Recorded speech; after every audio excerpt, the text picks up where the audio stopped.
अवधूत चिंतन श्री गुरुदेव दत्त श्री स्वामी समर्थ स्वामी सेवा मार्ग या माझ्या चॅनल मध्ये आपल्या सर्वांचं खूप खूप मनापासून स्वागत आहे। स्वामी महाराजांच्या कृपेने आशीर्वादाने तुमच्या सर्व इच्छा आकांक्षा पूर्ण होत ही श्री स्वामीचरणी प्रार्थना। टायटल आणि थंबनेलून तुमच्या लक्षातच आले असेल की आजचा व्हिडिओ कशाबाबत आहे। तर आपल्या हिंदू धर्मामध्ये असे बरेच वृक्ष आहेत, झाडे आहेत की जे पूजनीय आहेत, कारण त्या झाडापासून आपल्याला बरेच असे फायदे होतात आणि त्या झाडापासून ऑक्सिजन आणि आपल्या मनोकामना इच्छा हे पूर्ण करणारे हे काही वृक्ष आहेत। आणि या वृक्षापासून आपल्या मानवी जीवनाला खूप असा फायदा होत असतो। तर यातील काही वृक्ष असे आहेत की जे आपण त्याची पूजा करतो आणि आपल्या घरात पण ते स्थायिक आहेत। बघा, 24 तास ऑक्सिजन देणारे काही वृक्ष आहेत आणि करोना काळामध्ये या वृक्षाने आपल्याला जीवनदान दिलेलं होतं। असे काही वृक्ष आहेत बघा, ज्याप्रमाणे पिंपळाचे झाड, ज्याप्रमाणे वडाचे झाड, औदुंबराचे झाड आणि आपली तुळशी माता, आवळा, आंब्याचे झाड हे पूजनीय वृक्ष आहेत। आणि हे पूजनीय वृक्ष असल्या कारणाने या झाडाला विशेष असं महत्त्व प्राप्त झालेलं आहे, कारण या झाडाचा प्रत्येक गोष्ट ही आपल्यासाठी उपयोगाची आहे आणि या झाडाची पूजा केल्याच्या नंतर आपल्या मनोकामना इच्छा ह्या पूर्ण होत असतात। पण आज आपण विशेष माहिती जाणून घेणार आहोत, सोमवती अमावस्येनिमित्त कोणत्या झाडाची विशेष अशी पूजा करायची आहे की ज्यामुळे आपल्या घराची गरिबी दरिद्रता ही नष्ट होणार आहे।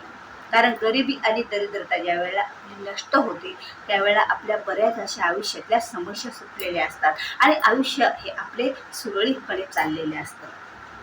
तर पहिलेपासूनच बघा, जे झाडं पूजनीय आहेत त्यांच्या आपल्या पूर्वजांनी त्या झाडांची विशेष अशी माहिती आपल्याला दिलेली आहे। आणि बघा, आपल्या प्रत्येकाच्या अंगणामध्ये, प्रत्येकाच्या घरामध्ये, प्रत्येकाच्या दारामध्ये एक आपलं वृक्ष असतं, ते म्हणजे आपल्या तुळशीचं झाड असते। ती तुळशी माता आपल्यासाठी वरदान स्वरूप आहेत। बघा, आपल्या अखंड सौभाग्यवतीसाठी, आपल्या घराला 24 तास आपल्या संरक्षणासाठी आणि आपल्या घरावरचं संकट हेटाळण्यासाठी तुळशी मातेचं रोपटं आपल्या सर्वांच्या अंगणामध्ये असते। कारण या तुळशी माताचं रोपट्याचं एवढं महत्त्व आहे हे आपल्या पूर्वजांना माहीत होतं, त्यामुळे त्यांनी रूढी आणि परंपरा चालू केली की प्रत्येकाच्या दारोदारी अंगणामध्ये आपल्या घरात एक तुळशी रोपटं आवश्यकच आहे। तर ही तुळशी माता सर्वांची गरिबी दरिद्रता नष्ट करत असते। बघा, ज्या वेळेला तुम्हाला माहित आहे, ज्या वेळेला श्रीकृष्णा एवढं सोनं सत्यभामानं द्यायचं ठरवलं, म्हणजे आता खूप सगळ्यांचं सोनं टाकलं आणि मोजमाप करायला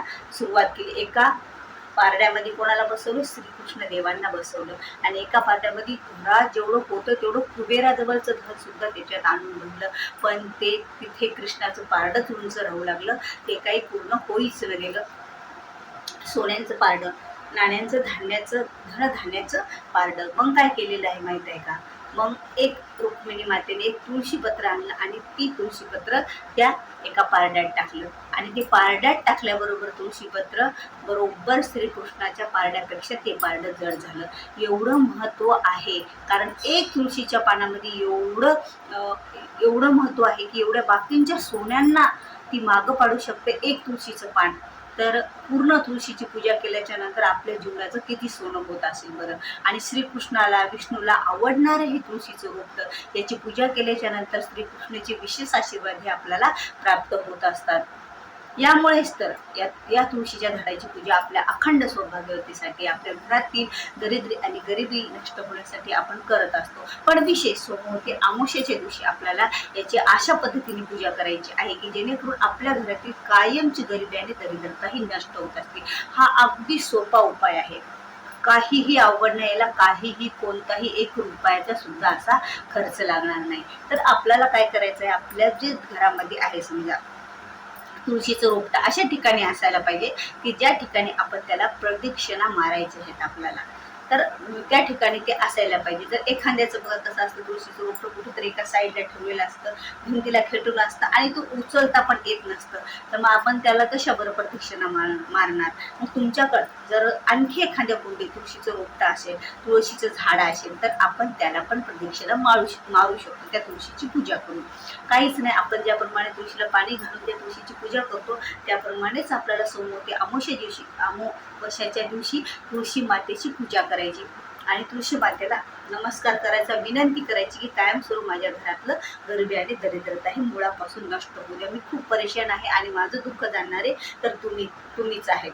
असं म्हणून तुळशी मातेला आपल्याला नमस्कार करायचा आणि तुळशी मातेच्या झाडाला आपल्याला त्या कुंडी सभोवताली, कुंडीत असलं तर ठीक, कशातही असो, आपल्याला फक्त त्याला प्रदक्षिणा 108 घालता आल्या पाहिजे. मग आपल्याला त्याच्या सभोवताली समोती अमावस्येच्या दिवशी किती प्रदक्षिणा घालायच्या? 108 अशा प्रदक्षिणा आपल्याला घालायच्या आहेत. 108 प्रदक्षिणा घालायच्या आणि थोडं लांबूनच घालायचं. आता छोटं जर समजा एवढं छोट्याशा कुठे तुळशीचं झाड असं आपण असं फेऱ्या मारत आहोत तर आपल्याला चक्कर वगैरे पण येऊ शकतो, कारण आपल्याला खूप घाई राहते, बरेच कामे असतात घरातली आणि आपण घाईत एक करायला गेलं तर आपल्याला एक व्हायचं होऊ नये, या कारणाने आपण जरा अंतरावूनच प्रदक्षिणा ह्या तुळशी मातेला घालायचे. तुळशी मातेला आपला स्पर्श न होता प्रदक्षिणा आपण घालायच्या. पण बघा, प्रदक्षिणा घालण्याचा नियम एक आहे, मी तुम्हाला सांगते. बरेच जण काय करतात, जे प्रदक्षिणा एका झाडाच्या सभोवताली जे सुरू करतात तर राऊंडच सुरू करतात त्या झाडाला. तसं नाही करायचं. आपल्याला काय करायचं, प्रदक्षिणा घालताना एक प्रदक्षिणा घातली की तिथं जे आता जिथून सुरुवात केली तिथं आल्याच्या नंतर आपण त्या झाडाला नमस्कार करायचा, परत प्रदक्षिणा घालायची, परत नमस्कार करायचा, परत. म्हणजे या कारणाने तुम्ही जेवढ्या प्रदक्षिणा घातल्या तेवढ्या त्या झाडांच्या चरणी रुजू होत असतात. ती मान्यता, ती मोजणी, ती संख्या मोजण्यात येते. पण तुम्ही जर एक सारखीच प्रदक्षिणा कितीही घालत पण ती एकच अशी मानल्या जाईल. इथं तुम्ही स्टॉप होसाल, एक प्रदक्षिणा घातल्याच्या नंतर थांबसाल, ती प्रदक्षिणा तुमची धरली जाते. त्यामुळे एक प्रदक्षिणा झाली की थांबायचं, नमस्कार करायचा, परत दुसरी प्रदक्षिणा करायची, थांबायचं, नमस्कार करायचा. अशा रीतीने आपल्याला तुळशीच्या झाडाला आपल्या घरच्या प्रदक्षिणा घालायच्या आहेत. त्या किती? 108. त्या किती? कोण्या दिवशी? सोमवती अमावस्येच्या दिवशी. तर एप्रिल महिन्यामध्ये सोमवती अमावस्या येत आहे 8 एप्रिलला, म्हणजे सोमवारी. तर ही आपल्याला ही सेवा, ही पूजा आणि हा उपाय केल्याच्या नंतर आपल्या घरामध्ये खरंच कायमस्वरूपी आपल्या घरातली गरिबी दरिद्रता नष्ट होते आणि आपल्या घरामध्ये धनप्राप्ती व्हायला सुरू होते, आपल्या घरातलं वैभव वाढायला सुरुवात होते. मग याच अमावस्येला करायचं का? जेव्हा सोमवती अमावस्या येईल तेव्हा आपण तुळशी मातेच्या वृक्षाला 108 प्रदक्षिणा आपल्याला घालायच्या आहेत, जेणेकरून आपल्या सर्व संकटाचे निवारण होऊन आपल्याला तुळशी मातेची कृपा आशीर्वाद ती मिळतातच. त्याबरोबर आपल्याला आपल्या घरात धन वृद्धी होत असते, आपल्या घरातील धनसंपत्ती ही वाढत असते आणि आपली घरातील गरिबी दरिद्रता ही कायमची निघून जात असते. आणि यामुळे महिलांनो, आपल्याला ही सेवा करायची आहे. 108 प्रदक्षिणा आपल्याला घालायचे आहे. ते समोवती अमावस्येच्या दिवशी तुळशीच्या झाडाला प्रत्येकाने घालू शकता, असं काही नाही, त्याला कुठलेही बंधन नाही. यांनी घ्यावं त्यांनी घ्यावं. तुळशी माताचं पूजन हे सर्वजणच करू शकतात, लहानापासून ते मोठ्यापर्यंत करू शकतात. फक्त आपल्याला सर्वांनाच माहिती आहे आपण कुठलीच पूजा सुटकात आपल्या मासिक धर्मात आणि विटाळात करत नाहीत, तेवढंच आपल्याला नियम पाळायचे आहेत. आणि एरवी आपण मग कोणतीही पूजा करू शकतो, त्याप्रमाणे ही पूजा, ही सेवा, हा उपाय पण आपल्याला करायचा आहे. तर व्हिडिओ आवडल्यास व्हिडिओला लाईक करा, शेअर करा, नवीन असाल तर सबस्क्राईब करा. भेटूया पुन्हा अशाच एका नवीन व्हिडिओ सोबत. तोपर्यंत श्री स्वामी समर्थ.